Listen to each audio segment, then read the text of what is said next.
Broadcast Service Radyo Pilipinas. Radyo Publiko ng Bagong Pilipinas para sa Bagong Pilipino. Naghahatid ng mahahalagang balita at impormasyon na guugnay ng pamahalaan sa sambayanan. Tulay sa himpapawid ng serbisyo publiko. Radyo Pilipinas. Radyo Publiko, ang boses ng Pangulo. Sa Iloilo, Radyo Pilipinas, 585 AM. Philippine Standard Time, 1:02 sa hapon. Mga istorya, handom, pagpanghangkat, kag kadalagan. Mga istorya sa mga babayi nga makahatag sang inspirasyon, aton pamatian. Mga babayi nga baganihan sa ila tagsa kapatag nga wala nagaatras sa mga pagtilaw. Mga eksperto nga magahatag sang ila mga pananaw. Kag mga babayi nga ang istorya sang pagpangabuhi pinasahi. Inyo mapamatian diri sa Babayi Ka. Kada Martes humalin alauna tubtob 2:00 sa hapon. Aton pamatian ang programa nga magahatag sang importansya sa kababaihan nga may handom nga magbag-o sang kalibutan. Babayi Ka. Diri sa Radyo Pilipinas, Iloilo. Babae ako at may silbi sa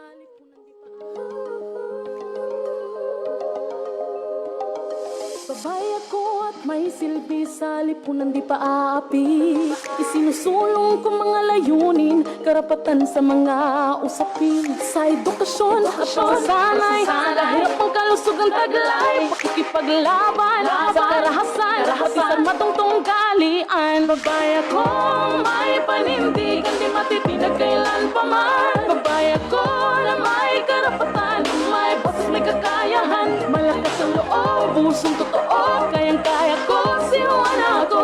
Sa buong bansa at buong mundo'y pagsigawan, sinuwan ako.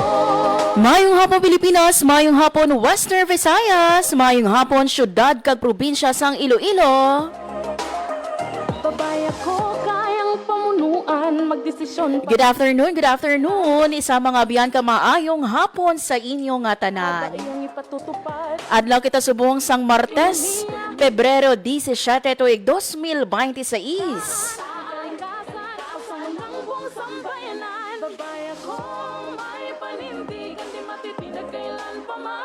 Kamusta ka mo no? Today is holiday. Wala kita sang klase and at the same time no ang pila sa mga ahensya sang gobyerno apart syempre for those yang involved no sa paghatag sang frontline services naga-duty subong nga adlaw pero for those no nga mga government offices holiday subong nga adlaw bangod mga abyan today we are celebrating the Chinese New Year isa no ka special non-working holiday.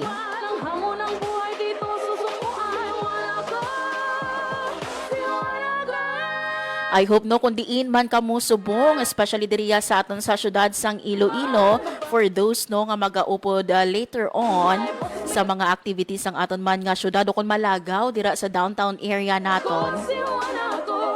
Kabay pa nga i-enjoy ninyo ang subong nga adlaw bangod tomorrow. Balik na naman kita sa obra, balik na naman sa eskwelahan. Anyway mga biyan ha, subong nga adlaw sang Martes, kada Tuesday diri sa aton niya sa Radyo Pilipinas Iloilo, 1:02 sa hapon, ang aton nga programa Babayi Ka. Sa kinaandan mga biyan akong inyo alagad, Marian Grace Ereniata. And today, February 17, isa mga biyan ka espesyal nga edisyon para sa programa Babayi Ka. Bangod mga biyan kita no kaupod ang Department of Education Western Visayas.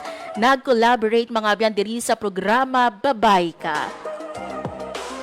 This is a special day no for us sa Radyo Pilipinas Iloilo kag sa DepEd Region 6. This will be the first episode no nga may makaupod kita nga guest gikan sa Department of Education Western Visayas.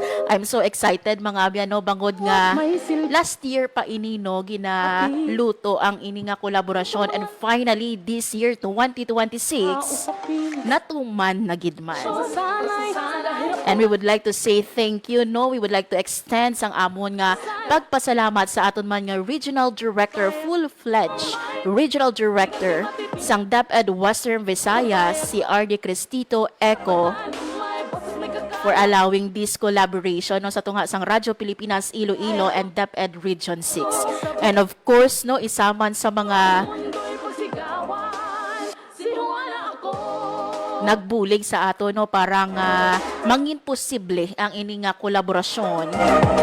Ang aton nga Regional Information Officer sa DepEd Western Visayas, si Sir Hernani Escolar Jr.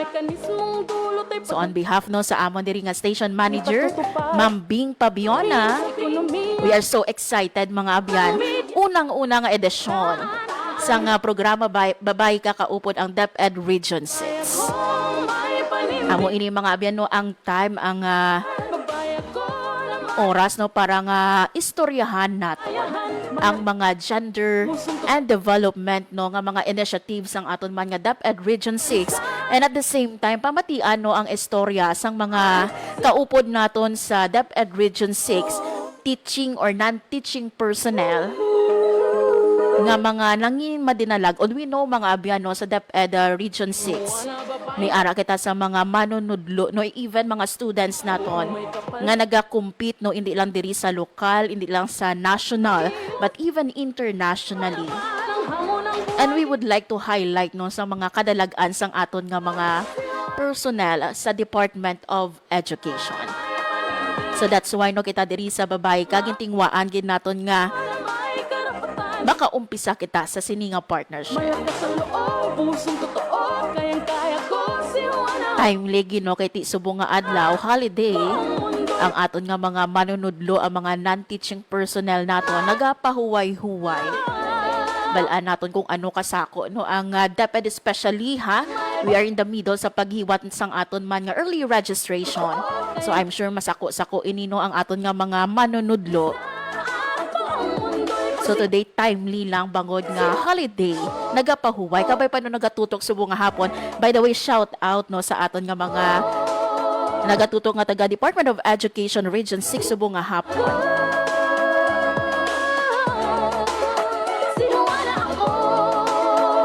Pero mga biyan, antes ko no ipakilala ang aton nga mangin dinapit nga bisita subong nga hapon, magakuha kita anay sampina naton ka latest nga weather update, kaupod man ang aton nga Pag-asa Iloilo. Hibaluon naton no sa aton nga pagsaulog sa Chinese New Year.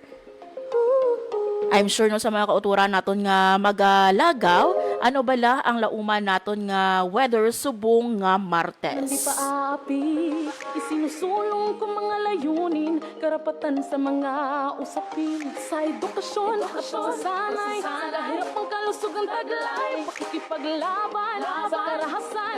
Mga biyanyari sa atong piyakan linya ang aton nga connection with DOST Pag-asa Iloilo sa pagdulong man sa aton sa pinaka-latest naton nga weather update. Sa atong piyakan linya si Ma'am Lenore Silvestre. Ma'am Lenore, good afternoon sa imo. Hi, hello everyone. Good afternoon. Muna ang ating latest weather update para sa subong adlaw sa Tuesday, February 17, 2026. Northeast monsoon nag-aapekto sa may extreme northern Luzon. Easterlies nag-aapekto sa nabilin nga bayan sa pungsod. Dili naman sa Western Visayas, generally fair weather kita, pero wala man natong ginadula ang mga posibilidad sa mga isolated na mga pag-ulan, pangalatid, panago o dugas ng easterlies. Makasarangan naman ang hangin natin nga magahalin sa direksyon northeast na magadalasang makasarangan ng pagbalod ng ating kadagatan. Forecast temperature natin generally nasa 24 to 32 degrees Celsius. Ang adlaw nagbutlak din ng alas 6:10 ang aga kag magatunod ini alas 5:58 karon sa hapon. Pag muna yung ating latest weather update, halin diri sa may Iloilo Doppler radar station. Ako si Lenore Silvestre, madamo gid nga salamat. Yes, Ma'am Lenore, as mentioned gani earlier, no, subong nga adlaw is special non-working holiday no diri sa aton sa Pilipinas. May we know no for those nga mga malagaw later on no sa hapon or as of the moment. Kamusta ang mga panahon naton especially diri sa aton sa Western Visayas? Well, sa buong adlaw ma'am, generally fair weather man kita ma'am. So, low chance na may mga isolated na mga pag-ulan pero manubo man din sa currently. Pero as of now, ma'am, may mga area bala kita nga nagaulan? As of now ma'am, wala man ma'am may nag-ulan. Okay. With this, Ma'am Lenore, madam, maging nga salamat. Welcome ma'am.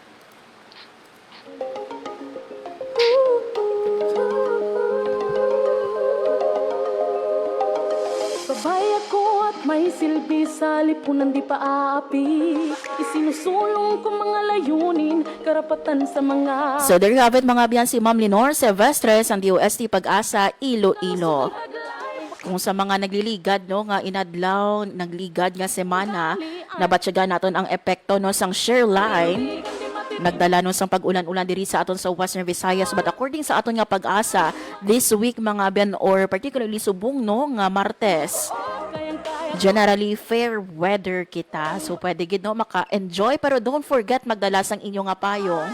Basi bala gulpihada no nga magbubu ang ulan, at least ready kita.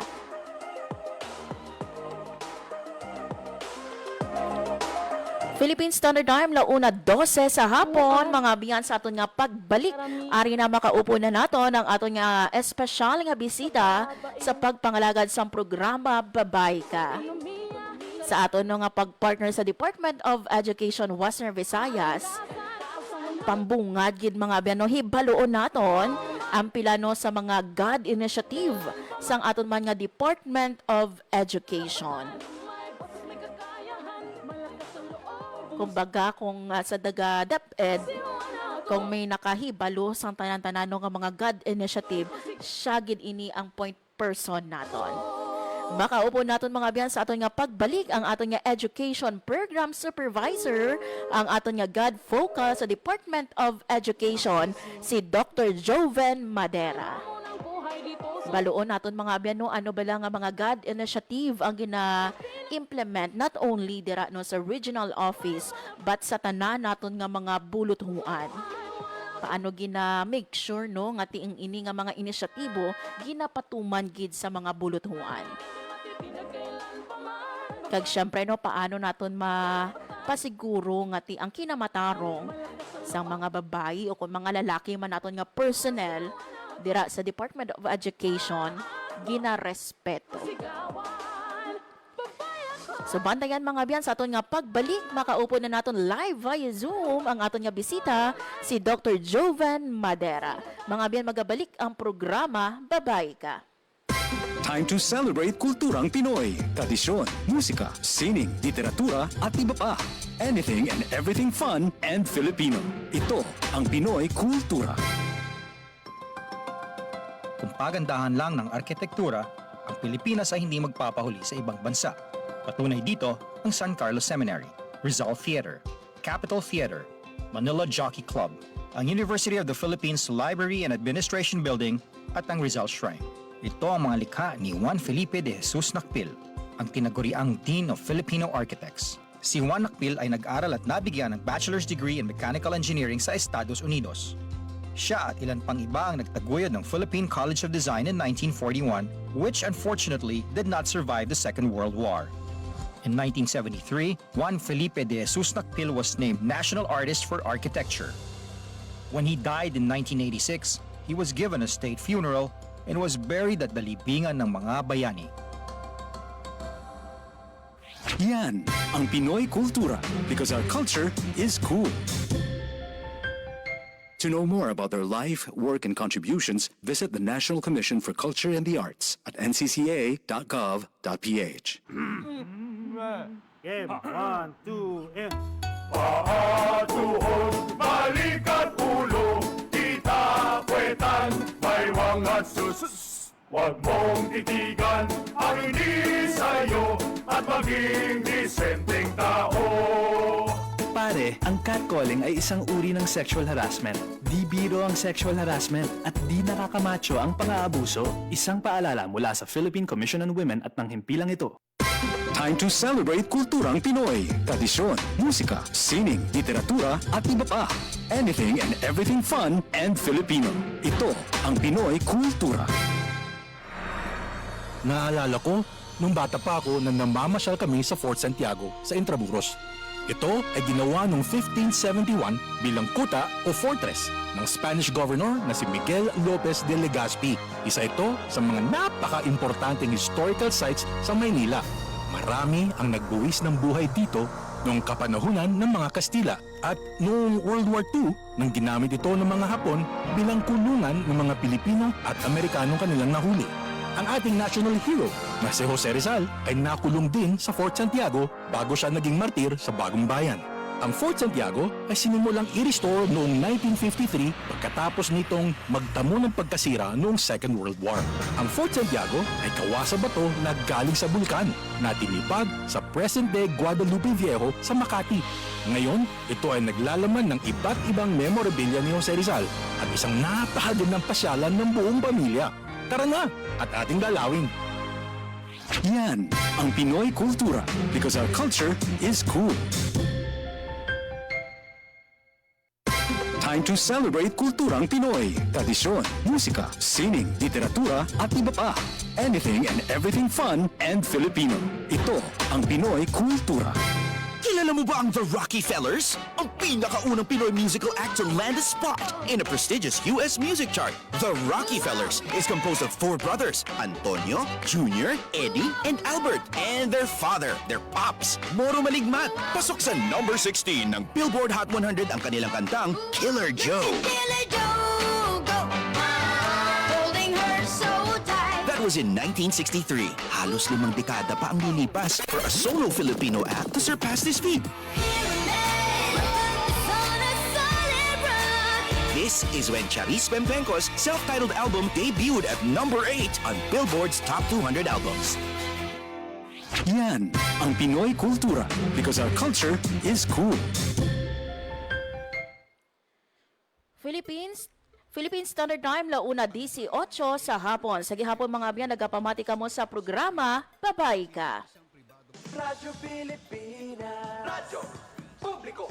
Radyo Pilipinas.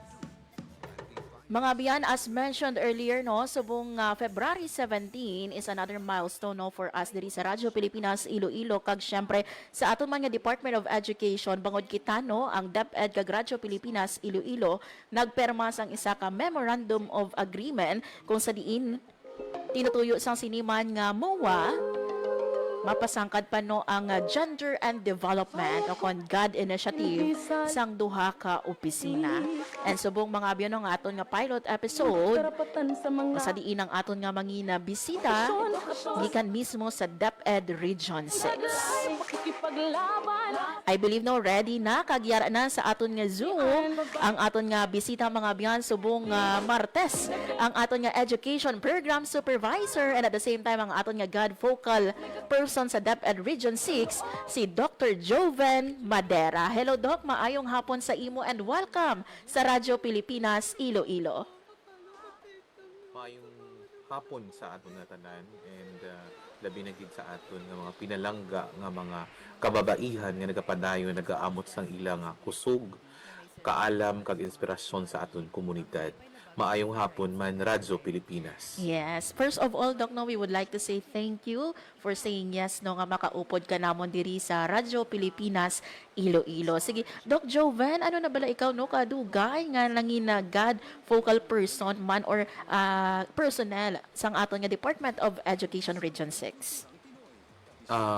Siguro mga 4 na katuig sang sugod sang pagsulod ko sa DepEd Regional Office 6. Parang daw mga 3 ka bulan pagkatapos I was tasked no nga maging Gender and Development Focal Person sang DepEd Region 6. Yes, and how was your experience so far, Doc Joven, no, sa pagpanguna no sa pagpatuman sang aton man nga GAD initiative dira sa Region 6? Samo-samo man may ara man mga low moments, may ara man mga high moments no to celebrate with. Yes. But those are part of our journey in gender and development. Yes. Doc, ano ba no kadako nga importansya no nga sa isa ka ahensya sang gobyerno no sa Department of Education we are implementing sa mga aton nga Gender and Development Initiative? Ang Gender and Development may dako nga papel sa pagpasiguro nga ang tanan naton nga mga estudyante, kabataan, teaching kag non-teaching personnel makaangkon sang gender fair, safe, inclusive kag non-discriminatory nga edukasyon. So upod sini ang pag-mainstream sang gender and development sa tanan nga programa, proyekto, polisiya, mekanismo kag serbisyo sang Department of Education agud nga ma-promote ang gender equality, respeto kag proteksyon batok sa tanan nga porma sang diskriminasyon kag abuso. Yes. And dira Doc no pagpungko gani nimo no habal nimo since pagsulod nimo sa Department of Education and that 3 months after ginhatag inino ang dako nga katungdanan man sa imo, ano ang imo first gid nga gintutukan bilang God focal person naton dira sa DepEd? Kadako sang sakop sang God no, pero ang una ko gid nga gintutukan amo ang because ang ara ako sa training or learning and development. So ang una gid is gender and development na training, capacity building para sa aton nga mga manunudlo, para sa aton nga mga non-teaching personnel, kag subong man ang pagpalig-on sang school-based gender and development mekanismo. At the same time, to standardize or also to standardize the God corner or the God desk yes. sa aton mga eskwelahan kag sa aton mga opisina. Subong man paghatag sang technical nga assistance sa mga division offices kag sa mga eskwelahan man para sa God planning, budgeting kag reporting even sa God accomplishment report. Yes. So every school Doc may ara kita kumbaga sang God focal person man sa kada division naton. Sa istruktura sa Department of Education, may God focal person kita sa kada eskwelahan, kag sa kada division office, kag sa region. And paano bala naton Doc no gina-evaluate no ang effectiveness kumbaga no sang sini nga mga God programs na ginapatuman man sa mga buluthuan naton? When we talk about evaluate, may ara kita nga regular monitoring kag validation sa mga God nga mga program. So gina-review naton, ginaripaso naton ang ilang mga God plan and budget kag ang ilang ginalantaw taman ang ilang God accomplishment report sa kada katapusan sang tuig. So sa una, mapreparaan ay sila sang God plan and budget.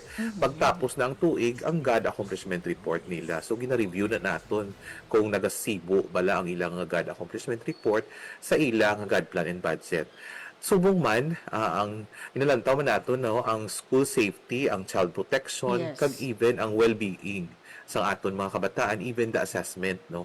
Feedback halin man sa aton nga mga principal, sa aton nga mga manunudlo, sa aton nga mga ginikanan kag sa aton man nga mga kabataan. Inalantaw taman ina. So, we are also conducting the gender mainstreaming evaluation framework, the GMEP, that we are also looking into the people, the policy, ang polisiya naton, ang mga tao, no, that includes our GFPS, even ang aton nga God focal point system, ang aton nga gender focal o ng God focal naton, ginalantaw naton no, ang ila mga capacity building na kinakandak sa ila, ang mekanismo no, the sex disaggregated data or even the gender statistics may ara bala sila no, kag also mga programa no, ang mga programa, mga inisyatibo kag mga activities na mainstream bala si God sa aton mga programa. So mo nang how we monitor and evaluate the DepEd na programs in relation sa God. Yes. Dok, balikan ko lang nga ginano, gin-mention nimo isa man sa mga gina-organize no sang aton nga God dira no sa Department of Education Region 6 ining mga training para sa aton nga mga God focal or sa aton nga mga manunudlo. How often kita naga-conduct sang sinidok nga God training for them? As much as possible, the regional office conducted it quarterly. The school division, may ara man sila yung quarterly nga kinakandak. Kag ang mga schools, may ara man sila ang mga as much as possible quarterly. So, magdulungan ina. So, madamo gid nga mga trainings ang ginakandak sang DepEd in relation sa gender and development. Yes. And ano naman niya Dok no ang mga tika nga ginapatumba no sang aton nga Department of Education Western Visayas no para nga ma-ensure naton nga may ara kita sang child protection policy sa aton nga mga buluthuan. Siguro ang mga tikang is ang halimbawa ang padayon nga capacity building sa aton nga CPC o Child Protection Committee nga actually sa subong ginatawag na naton nga Learners Right Protection Committee, no. Dati we call them Child Protection Committee, but right now we also have the LRPO, the Learners Right Protection Office, in each kada division sa region. We also have naga-regular monitor kita, naga-assessment kita sa mekanismo in relation sa child protection, updating sang reporting protocols when there are child abuse, no, when nagakatabo. At the same time, if there are cases of bullying, and then strengthen ang partnership upod sang local government unit, sang aton PNP, even women's Women's and Children's Protection Desk, DSWD, kag ang aton nga mga non-governmental organization. Yes. So gina-strengthen tagitina. Muna siguro mga tika. May nakita kita sa iban nga mga news, Dok, no, actually hindi diriya sa aton sa Western Visayas, but there are no nga mga kabataan, mga estudyante naton nga naga-suffer no sang pagpang-abuso no within the school premises naton, no, even bullying, Dok, no, hindi iya diri sa aton sa Region 6 but sa iban nga mga region, no. Pero how do you handle, Dok, or ang sinino nga mga reported naton nga pagpang-abuso sa kabataan and especially sa bullying naton? Paano natin ginahandle ang bullying sa sulod sa eskwelahan is immediate reporting sa Child Protection Committee o kung sa aton nga Learners Protection Right Committee. Then after that, may investigation kag documentation sa case. Tapos may ara kita nga appropriate intervention or pwede mahatagan naton sa psychological first aid kag safety measure, no. And then after if the cases are so grave, no, we usually gina-refer naton sa aton nga PNP, sa aton nga DSWD, pag sa LGU o kung grabe na gid ang kaso. And then we do monitoring kag follow up kita sa mga biktima kag sa perpetrator. How about, Dok, sa aton nga mga teachers, no, wala man naton ginapangayo, no, but in case, no, nga may ara na eksperyensyahan nga kapareho sini Dok nga bullying sa mga teacher man naton, ano ang mga tikang yasang nga ginapatuman naton diri sa Department of Education? Before we have the anti-sexual harassment law. Right now, we already have the Safe Space Act. So, Yes. nagdapat na ang cover sini, no? When we talk about the Safe Space Act, hindi lang siya sa teacher kag sa estudyante, but even the peers. But we're looking into the peers also, or we're looking into sa aton nga mga manunudlo. So, usually, we also handle cases, no, with confidentiality. We investigate, no? At the same time, look into the reports of the harassment. We also protect the identity sang kag privacy sang aton nga biktima, and ensure nga may investigation nga ginkandak in a gender sensitive manner man ang pag-investigar naton. And we also have the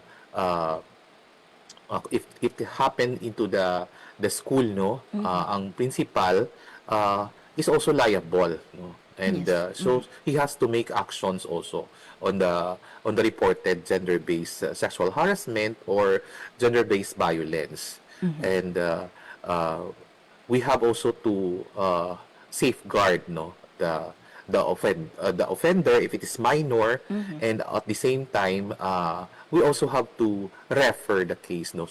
Usually we do only have psychological or PFA, psychological first aid, and then if the case is so grave, we usually refer. Although we have already guidance counselor and guidance associate and guidance counselor, so mas naging masangyog or mas naging magbakod pagit subong tungod sang presensya sang aton nga mga guidance counselor, and there are more guidance counselor nga nagakadto na sa DepEd sa Subo.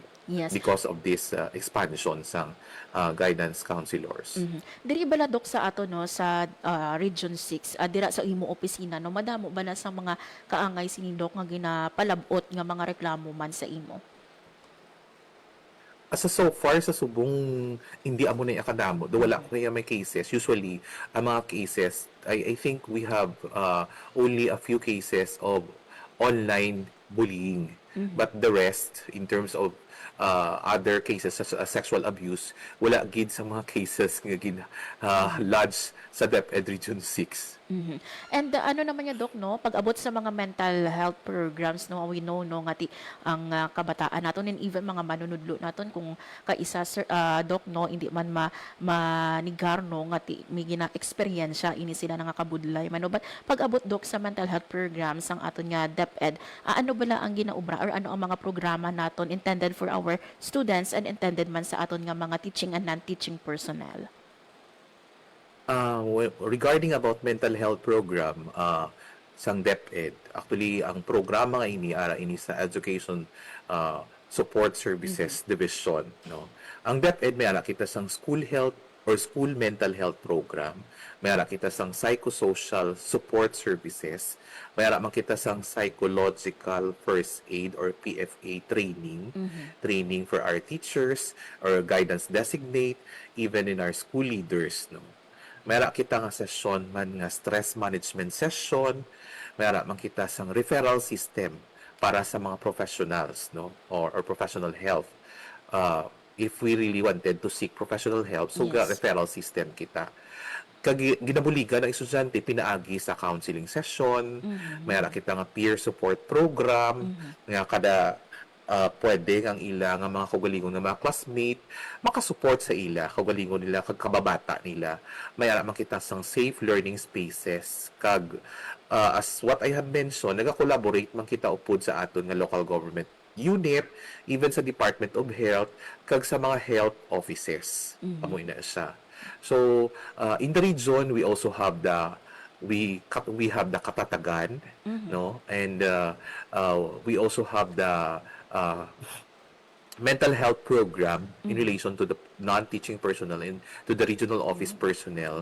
Every quarter, we conducted mental health activity. No, at the same time, we involve also the top management Yes. in relation to that program. Yes, and I think may break in the middle, Doc, no, sang school year ang aton man nga Department of Education, no, to also give time sa aton nga mga not only sa mga estudyante nat but even no, sa aton nga mga manunudlo nga makapahuway, no, para sa pag-continue naman sa panibag-o nga kumbaga nga school year or sang semester. Doc, sa ibang paginaton, no, nga mga gender and development initiatives sang DepEd, no, istoryahan naton, mag-break lang kita sa dili lang madugay, Doc, and then magabalik kita diri sa programa. Bye-bye ka. Mga biyan, standby. Mag-break lang kita sa dili madugay. Pamatian ang pila ka mga pahanumdom. Time to celebrate kulturang Pinoy. Tradisyon, musika, sining, literatura at iba pa. Anything and everything fun and Filipino. Ito ang Pinoy Kultura.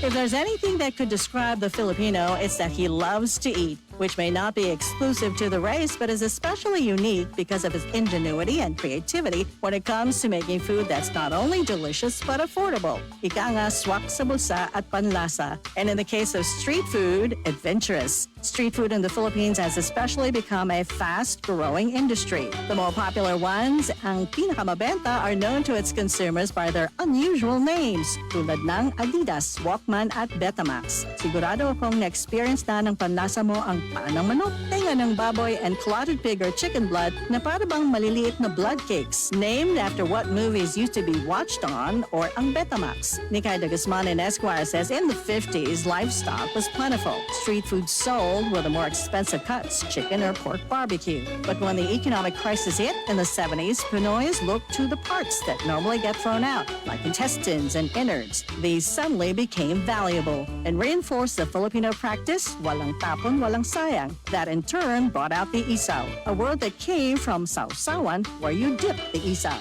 But that's just 3 of a variety of street food. There's even a day-old chick boiled or fried, and these days, chicken skin. Found more often near bus stops, markets, or workplaces where an ordinary person can grab a quick snack for less than 10 pesos. Ano man ito, banana Q, kamote Q, turon man, kwek-kwek, or tokneneng. In these times of frugality and austerity, lamansyan siya ng Pilipino at ng kanyang kultura. Yan ang Pinoy kultura because our culture is cool. Hatid ay balita, impormasyon at sari-saring kaalaman tungkol sa sektor ng agrikultura sa ating bayan. Usapang Agrikultura kasama ang Department of Agriculture. Alamin ang mga hakbang ng administrasyon para mas mapaunlad pa ang iba't ibang industriyang agrikultural at pakinggan ang mga proyektong handog sa mamamayan upang mapalago ang kanilang mga kabuhayan. Usapang Agrikultura, Lunes hanggang Biyernes, alas 5 ng umaga, dito lang sa Radyo Pilipinas. Time to celebrate kulturang Pinoy. Tradisyon, musika, sining, literatura at iba pa. Anything and everything fun and Filipino. Ito ang Pinoy kultura. Known to tourists as hanging rice, puso is rice cooked in woven palm leaves and seen mostly hanging in food stalls, kaya tinawag na hanging rice. It is sold along with barbecue, lechon, ginabot, and the likes in Cebu. Ang puso ay isang iconic street food sa Cebu. Great to take on a picnic or pag nagbi-beach or kahit saan kapag nagutom. No need for utensils or plates, just grab a bunch of hanging rice and some barbecue and you can eat anywhere even without a table. Busog na, biodegradable pa. So don't forget to have some when you visit the Queen City of the South. Yan ang Pinoy kultura because our culture is cool. This is a public service announcement. Discipline is the key. Umiwas sa aksidente sa daan. Ang pagmamaneho ay may kaakibat na responsibilidad, hindi basta mapaandar lang ang sasakyan. Kilatisin ang sarili, ang kahandaan sa manibela, siguruhing inyong konsentrasyon ay hindi magagambala. Importante rin na ating laging isipin, init ng ulo ay huwag pairalin, bagkus kaligtasan ng lahat ang siyang dapat unahin. Isang mahalagang paalala mula sa Presidential Broadcast Service at Radyo Pilipinas, Radyo Publiko, 738. This is a public service announcement. Public service announcement from PBS, Presidential Broadcast Service at Radyo Pilipinas, Radyo Publiko, 738. Time to celebrate kulturang Pinoy. Tradisyon, musika, sining, literatura at iba pa. Anything and everything fun and Filipino. Ito ang Pinoy kultura.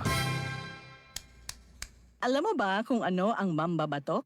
Think about the tap, tap, tap of the bamboo stick on a thorn to draw a symbol on someone's arm. This is the traditional Kalinga art of tattooing, performed and kept alive by traditional tattoo artist Wangod Ogay, also known as Maria Ogay from Buscalan, Tinglayan, Kalinga. Wikipedia says Wangod is the Philippines' oldest mambabatok at 105 years old now. Sarah Barnes honors Wangod in My Modern Metro, telling Wangod's story as an apprentice at 15. Breaking the norm, learning the mambabatok tradition that used to be taught only to men. The art began with the indigenous Butbut warriors, headhunters, who got tattoos with special meaning, usually after a kill. But for women, the art portrayed standards of beauty. Wangod recalls her friends covering her arms and legs with tattoos she still wears proudly. She mixes her ink from pine soot and water and has hand-tapped tattoos on bodies of people from all over the world. Wangod inks a design that carries symbolic meanings specific to the mambabatok culture.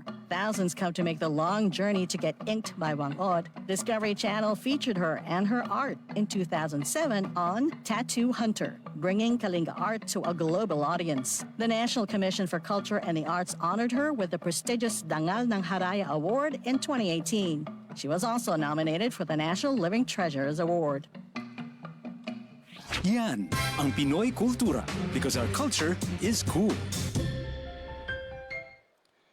Philippine Standard Time, 1:41 sa hapon. Sa gihapon mga biyan, nagapamati ka mo sa programa, Babay Ka. Radyo Pilipinas. Radyo Publiko. Radyo Pilipinas. Sa mga kauturan nato no nga ulihin naka-tune in sa subong nga hapon mga ben ang aton nga bisita sa programa Babay Ka, ang aton no nga education program supervisor and at the same time ang aton nga God focal person sa Department of Education Western Visayas si Dr. Jovan Madera. And I believe no panumbalik sa aton nga Zoom ang aton nga bisita. Sige, Doc, sa pagpadayon no sa aton nga pakighinunaanon man natuhoy sa mga God initiative no sa Department of Education Western Visayas. We know, Doc, no, nga ang pagpatuman sang God initiative hindi lango-lango, no, hindi mahapos. Sa part, Doc, no, dira sa inyo sa DepEd Region 6, no, ano bala ang mga challenges nga napangatubang naton or ginapangatubang when it comes to sa pag-implement sang God initiative naton? Kung istoryahan naton ang mga challenges, damo gid, no. Pero ang isa sa mga challenges para sa akon, ang limitasyon sa pondo. Training at the same time, kag may mga stereotype gihapon sa komunidad. Pero inang mga bagay pwede naton mapangitaan solusyon.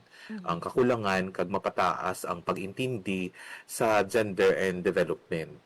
So that's why nag-advocate kita, nag-campaign kita, nakipag-partnership kita, pareho sini, no?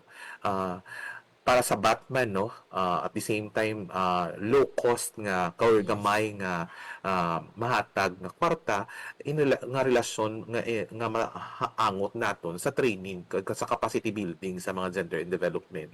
So mas amat-amat nga nagdako naging aware sila nga nag-improve ang implementasyon bisan limitado lang ang resources naton sa gender development. Although nga we're looking about 5%, no? But in general, this is the 5% sang kabilugan nga DepEd. So, hindi siya sang kada office or halimbawa sa regional office, kag sa division offices. But the 5% of the whole DepEd, dako man siya tuon lang tawon, pero lain-lain ang aton nga opisina, so lain-lain man kung kisa ang mga kinahanglanon. So, the thing there is, we have to influence other budget even we have only 5% allocation sa GAD, but we have to influence other budget to make it 100% na maging gadable ang aton nga mga programa. So maskin hindi pa siya maskin hindi pa to makita naton si GAD, amat-amat naton nga ginalatnan or ginalatunan naton nga maging gadable ang mga programa sang Department of Education. Yes, I agree sa Doc, no, nga budget yun kumbaga no ang isa sa mga challenges natin no, when it comes sa pagpatuman no, sa mga God initiative. But bilang God focal person natin, Doc, no, ano ayhan ang pwede nimo masuggest no para nga mas mapabaskog pagid nato no ang pagpatuman sa gender and development programs not only sa Department of Education but sa aton nga komunidad? Sa aton nga komunidad siguro i-involve gid naton ang aton nga mga ginikanan kag aton mismo nga mga komunidad, no.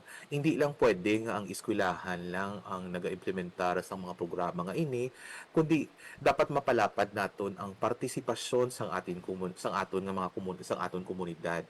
So magkanda kita sang awareness session, magdialog kita, makipag-partner kita. At the same time, dapat may ara kita nga dako nga support system sang aton nga mga kabataan sang aton nga mga ginikanan sa sulod kag sagwa sang eskwelahan. Yes, actually amo nang always no nga emphasize no not only sa Department of Education but other government agencies no nga kita as agency hindi naton maubra ni alone. We need the cooperation no sang aton nga community, most especially sa Department of Education ang kooperasyon gid sang aton no nga mga ginikanan. Doc, for this year 2026 may ara bala kita mga plano nga mga trainings nga ipatuman no sa idalom sang Gender and Development Initiative sang DepEd Region 6? We have time ligid no kay sa sunod ka bulan may ara kita nga Women's Month, no. And the whole month is Women's Month. We started it on March 1 and then we're going to end it on March 31. So more or less no may ara kita nga mga programa halimbawa sa DepEd Regional Office 6 may kick-off kita. At the same time, on the first week, may ara kita sang quote for women, no? And sa ikaduha nga semana, may ara kita nga kindness challenge. So, paubra ang mga kalalakihan kag ang aton nga mga kaopisina sang kindness sa isa ka babae dira sa opisina. And then ikatatlo nga semana, thank you Wana. So magpasalamat si kasin nga mga Wana nga ara dira sa sulod sa opisina. And then sa ikaapat, we will have also the podcast, no, and we will highlight those mga outstanding women in the regional office 6 personnel. So those programs sa sulod sa isa ka bulan sa DepEd Region 6 and other offices and SDOs nag-aubra man sang sina ang mga programa. They also have streamers, others will also have fun run, no? To highlight the wanas, although na malayo na kita in terms of gender and development sa Pilipinas, pero malayo pang aton nga dapat pagalaktan sa gender and development. So, aside from that, no, we also have such as other schools, no, and other SDOs. They have this gender neutral toilets, no.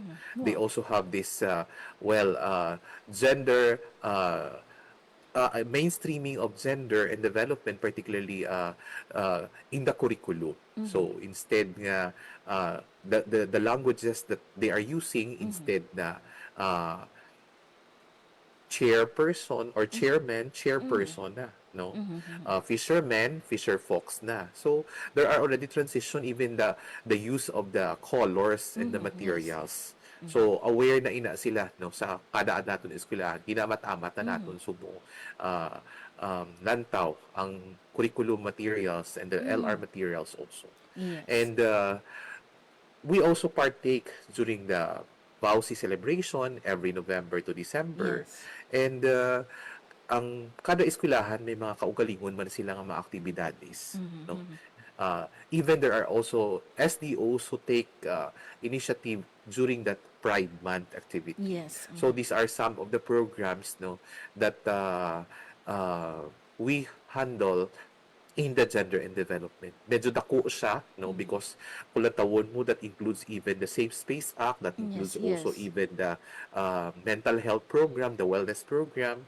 But as we go along, malalampasan natin at makakaya natin ito lahat. Yes, it's good to know, Doc, no, nga gina-incorporate gid naton. We are kumbaga gina-respeto naton ang tanan no, nga mga gender, no. Kag we are so glad to hear, no, nga madamo sa mga activities na kananyada ang aton man nga DepEd Region 6 for our Women's Month celebration, no, sa bulan sa nga Marso. And before I let you go, Doc Joven, no, I'd like to ask, no, sang imo nga mensahe, no, ano ang imo nga mahatag nga mensahe, no, sa aton nga mga estudyante, sa aton man nga mga teaching and non-teaching personnel dira sa Department of Education, no, pag-abot sa aton nga gender equality. So sa liwat, maayong hapon sa tanan, sa aton mga pinalangga nga mga tagpalamati sa Radyo Pilipinas, mga nagginikanan, mga manunudlo, kag mga pumuluyo sa bilog nga Region 6, isa kadako nga dungog, no, para maging parte sang sini nga programa sa sini nga takna paagi sa Radyo Pilipinas, bilang kabahin kag nagapadayon sa pagpalapad sang aton nga ihibalo parte sa gender and development sa sektor sang edukasyon. Anggad para sa DepEd, hindi lang isa ka programa, kundi isa ka saad sa kada bata, sa kada manunudlo, sa kada pamilya nga ang eskwelahan mangiluwas, patas, inklusibo, kag puno sang respeto. Gusto naton nga ang tagsa ka mga kabataan o kon mga estudyante may kahigayunan sila nga magtuon nga wala kahadlok sa diskriminasyon, bullying o kon bisan ano nga porma sang abuso. Sa aton region, ginapabaskog naton ang gender responsive education, child protection kag mental health support.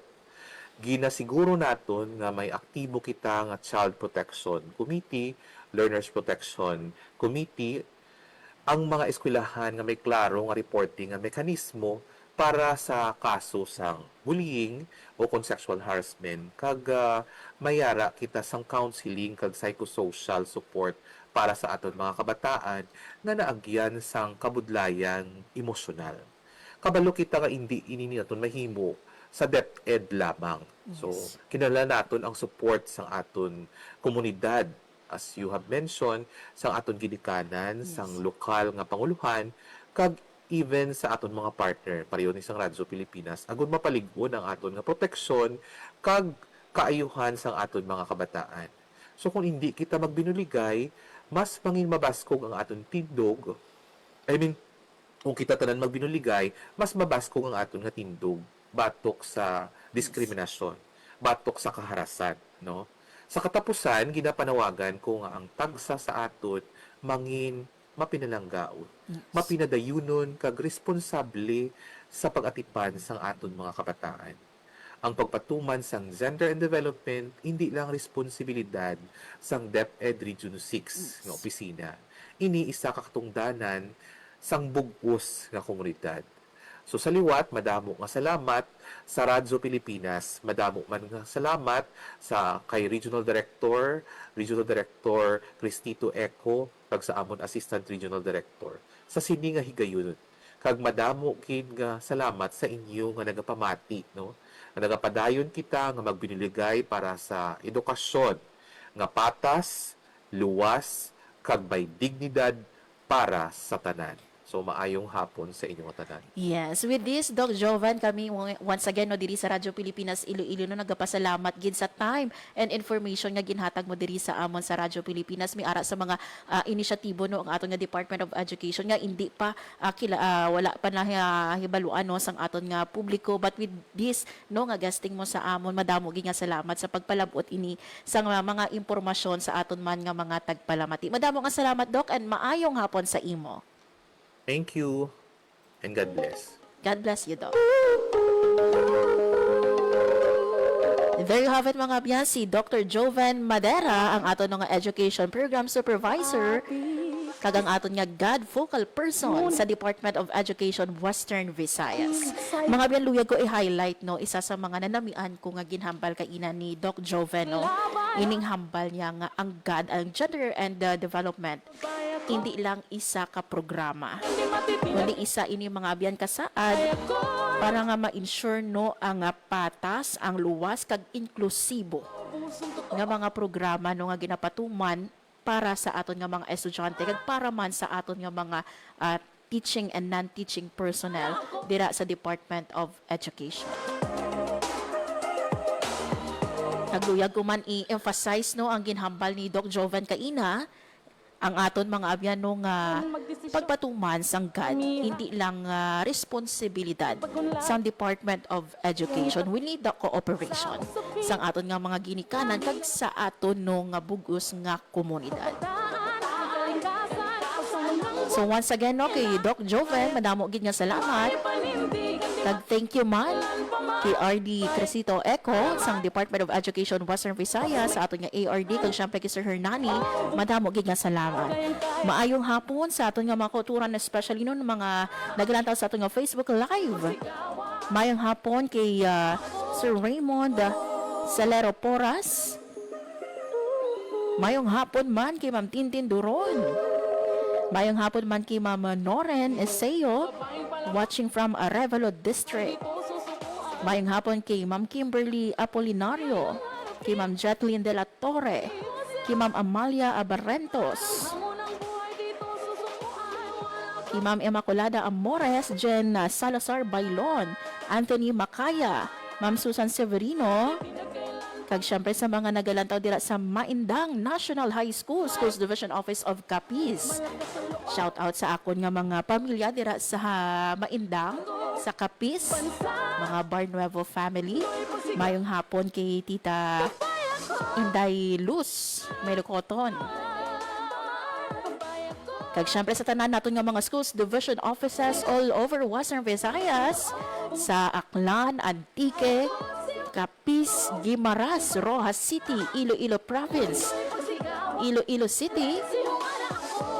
By the way, lapit na lang ang aton nga Western Visayas Regional Athletic Association. I'm sure no ang aton nga mga SDO ang walo naton. Kag syempre gali ang mangin panag ang aton nga host for our Vibra 2026 ang SDO Pasig City. Doon nalimtan ta pa ang hometown ta. Pero anyway, ready na no ang aton nga SDO Pasig City sa aton man nga Wivra Amit. I'm so excited, no? Kiti kahapon mga abyan ng interview naton si Schools Division Superintendent Ernesto Cervelon Jr. Hambal niya ready na ang mga atleta, ang bugos nga delegasyon dira sa SDO Antique. And I'm sure, no, ang ibang paginaton nga mga SDO, ready na naman. Karapatan sa mga Iwaton mga abyan, no, ang aton nga Wivra Amit, Western Visayas Regional Athletic Association sa bulan sang Marso. So good luck sa tanan naton nga mga SDO. Kag syempre ang aton man pahanumdom sa mga ginikanan sang incoming kindergarten grades 1, 7 and 11, hindi na paghulaton ang February 27 nga last day sang early registration before kamo nga magpa-early register o magpa-register sang inyo kabataan. Ginahilo ginos ang aton nga Department of Education ang mga ginikanan naton ini mga bino bilang preparasyon sa masunod naton nga school year. Kumbaga mi ara kita projected number pila bala ang mga incoming naton nga kindergarten grades 1, 7 and 11 sa school year 2026 to 2027. That's why nga ti mi ara kita sang ginapatuman nga early registration. So all you need to do, this is for free ha, wala sang ginabayran or wala ka mo dapat sang bayran. All you need to do is magkagto sa buluthuan kung sa diin ninyo gusto i-enroll ang inyo kabataan. So hindi na paghulaton ang February 27 ang last day antis magpa-early register. Philippine Standard Time, 1:58 sa hapon, wala nagkikita mga biyan sa nabilin nga oras sa aton man nga pagpangalagad. Bantayan mga biyano ang partnership sa tunga sa Radyo Pilipinas Iloilo kag Department of Education Western Visayas sa programa Babay Ka kada 3rd Tuesday of the month.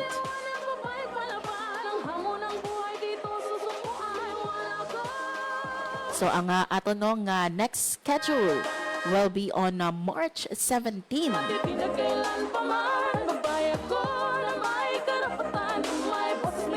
Thank you man sa akong mga katuwang teknikal sa studio, Engineer Roy Louie Kaipang kag sa amon transmitter, Sir Vermore Aventura. Mga biyan ako na lang gid si Marian Grace Aranyata kag ini ang Babay Ka.